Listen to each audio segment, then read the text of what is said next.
Bonjour à tous et bienvenue dans cette nouvelle vidéo. Cette semaine, on va parler des mémoires transgénérationnelles qui, pour moi, font partie du top 3 des mémoires à absolument aborder lorsque l'on veut se connaître, se comprendre. Les premières, c'était les mémoires intra-utérines dont on a parlé il y a 15 jours.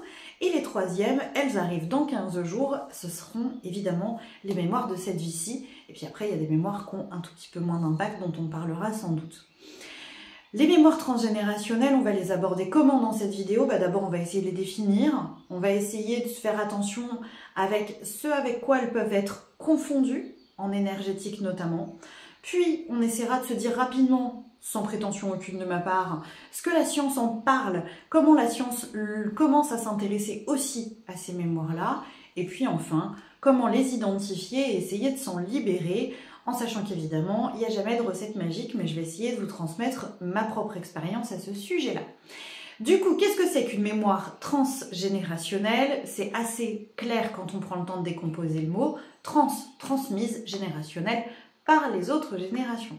On part donc du principe que dans tes lignées, plus ou moins proches, ça peut être des papas-mamans, ça peut être beaucoup plus ancien et remonter à des arrière-grands-parents sur je ne sais combien de générations, t'ont transmise certaines de leurs mémoires. Ces mémoires, elles vont avoir un impact te concernant comme si elles t'appartenaient totalement alors qu'elles appartiennent à tes lignées. Ces mémoires-là, on a tendance à les présenter uniquement de façon négative. J'ai des grands-parents qui étaient extrêmement pauvres, j'ai un parent qui était alcoolique, du coup, en transgénérationnel, je vais forcément avoir ces mémoires-là à travailler pour être libérée de cet impact traumatique. Je suis d'accord, évidemment, qu'il peut y avoir du transgénérationnel plutôt inconfortable, plutôt négatif, et que dans ce cas-là, il va falloir le travailler, et je t'invite à rester jusqu'au bout de la vidéo pour en parler. Par contre, on omet quand même très souvent de parler des mémoires transgénérationnelles cool, de parler des mémoires transgénérationnelles sympathiques, et j'ai envie d'en parler dans cette vidéo. Il y a des espaces dont on oublie toujours le côté positif.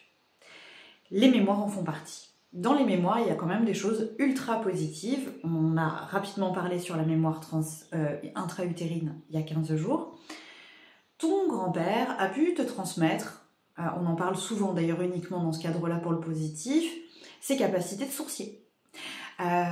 Une tati peut te transmettre son nom de clairvoyance, de voyance. Là, on peut en entendre parler. Mais hors sujet énergético, ésotérico, spirituelo, tout ça, on peut aussi en entendre parler. J'ai des capacités d'organisation parce que mon arrière-grand-mère était quelqu'un d'ultra organisé, il a transmis ça aux personnes derrière. J'ai la fibre du commerce, ça fait partie des lignées, de ce qu'on m'a transmis dans mes lignées, etc., etc. On pourrait continuer comme ça en termes d'exemples très longtemps, mais n'oublie pas que dans ces mémoires-là, transmises par tes générations, il y a bien sûr celles qui peuvent avoir un impact pas très confortable et se réveiller très fort dans ton quotidien à des moments où tu n'aimerais pas qu'elles se réveillent, mais il y a aussi des transgénérationnelles très sympas, et c'est important aussi de les travailler, c'est-à-dire de les accueillir et de les laisser te nourrir quand elles sont là pour toi. La science en dit quoi de ce transgénérationnel? Ça commence à être réellement étudié. Et on se rend compte qu'effectivement, il y a des comportements qui sont transmis. Il y a eu des expériences sur des petites souris notamment, où on avait soumis une première génération de souris à un stimuli sonore par exemple, une alerte. Quand il y avait cette alerte-là, il y avait des coups d'électricité qui passaient. Donc les petites souris avaient compris que quand il y avait cette alerte sonore, il y allait y avoir des coups d'électricité et que c'était dangereux. Et on se rend compte que même si on fait passer plusieurs générations de souris sans avoir renouvelé ce trauma avec ce stimuli sonore puis le coup d'électricité, les souris continuent à réagir au stimuli sonore en se disant mince, il va y avoir le coup d'électricité, on est en danger. Donc ça commence à se prouver scientifiquement. On en parle aussi énormément en termes de mitochondrie. C'est le fait que les femmes naissent avec leur capital d'ovules dans l'ovaire. Les ovules sont déjà créés au moment de la naissance de la jeune petite fille, qui crée donc ces ovules dans le ventre de sa propre mère, qui elle-même avait créé ses propres ovules dans le ventre de ta grand-mère. C'est assez incroyable de penser que c'est comme ça que se transmettent peut-être une partie du transgénérationnel.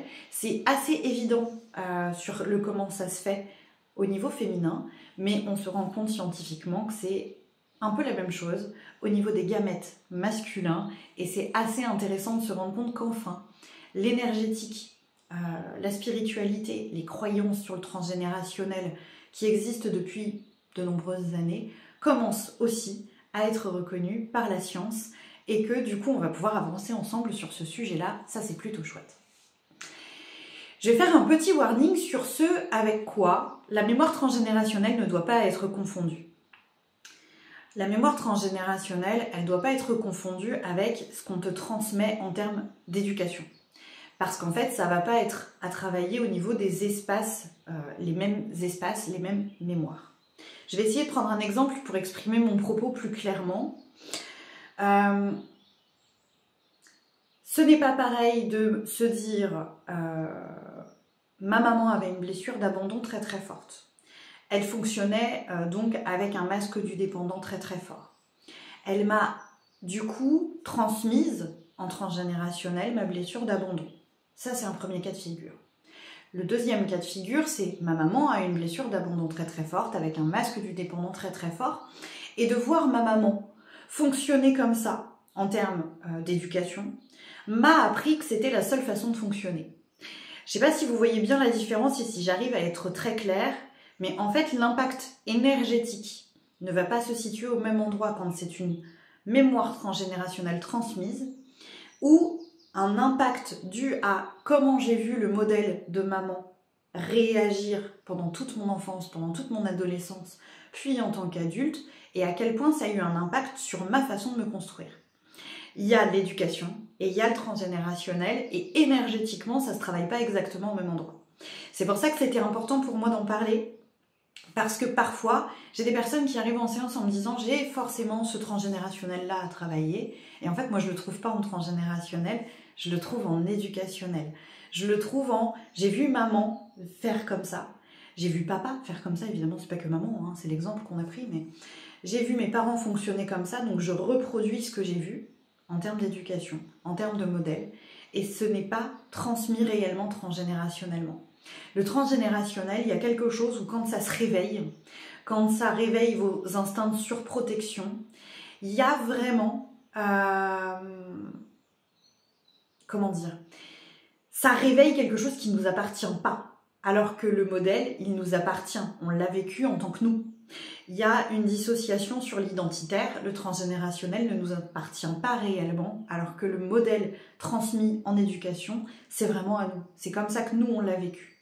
La mémoire est à nous, la mémoire n'est pas à nous. C'est vraiment là la différence entre les deux.